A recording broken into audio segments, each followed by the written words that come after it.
ولله الأسماء الحسنى. هو الرحيم، هو الكريم، هو العظيم، هو الحليم وجل من منان، وهو الودود، هو اللطيف، هو الغفور، هو المقيت وعز ذو السلطان، قدوس مؤمن والمهيمن والمصور، عالم الإسرار والإعلان.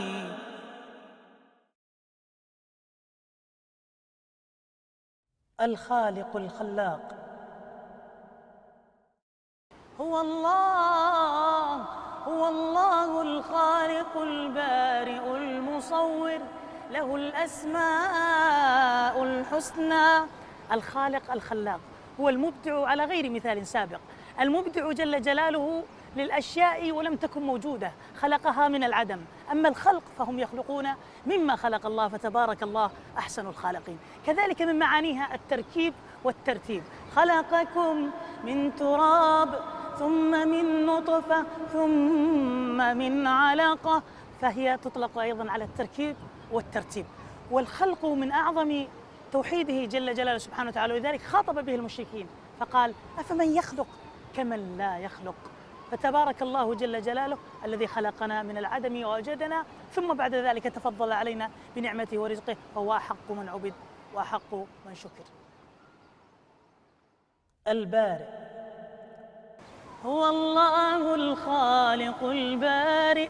البارئ سبحانه وتعالى البريء من كل نقص ومن كل عيب جل جلاله، تنزه عن كل نقص في ذاته، تنزه عن كل نقص في صفاته سبحانه وتعالى. برأ الكون فزينه وأبدع فيه جل في علاه. وكذلك سبحانه وتعالى جل في علاه يبرئ المريض من مرضه، ولذلك جاء في الحديث: بسم الله يبريك من كل شر يؤذيك، من كل شر يؤذيك. وكذلك من معاني البارئ أن الله سبحانه وتعالى خلق الكون مبرأ من كل نقص.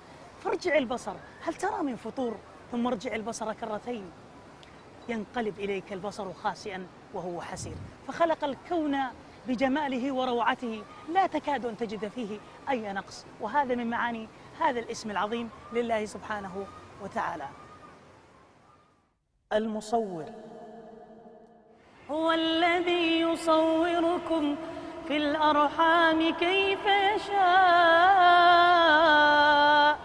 أي المبدع سبحانه وتعالى في تصوير الأشكال، يشكلها كيف يشاء ويجملها ويزينها. خلق الذكر والأنثى، خلق الجميل والقبيح، ومن آياته اختلاف ألسنتكم وألوانكم. فالله سبحانه وتعالى يصور في الأرحام كيف يشاء جل جلاله. لا نعلم كنه هذا الطفل حتى يخرج إلينا في جمال عظيم قد كان من قبله دما، ثم بعد ذلك تحول إلى صور وأشكال. ولذلك كان من دعاء السجود: اللهم لك سجدت وبك آمنت ولك أسلمت. سجد وجهي للذي خلقه وصوره وشق سمعه وبصره. فتأملوا إلى خلق الله عز وجل لكم كيف صور هذه الصور الجميلة، في أي صورة ما شاء ركبك.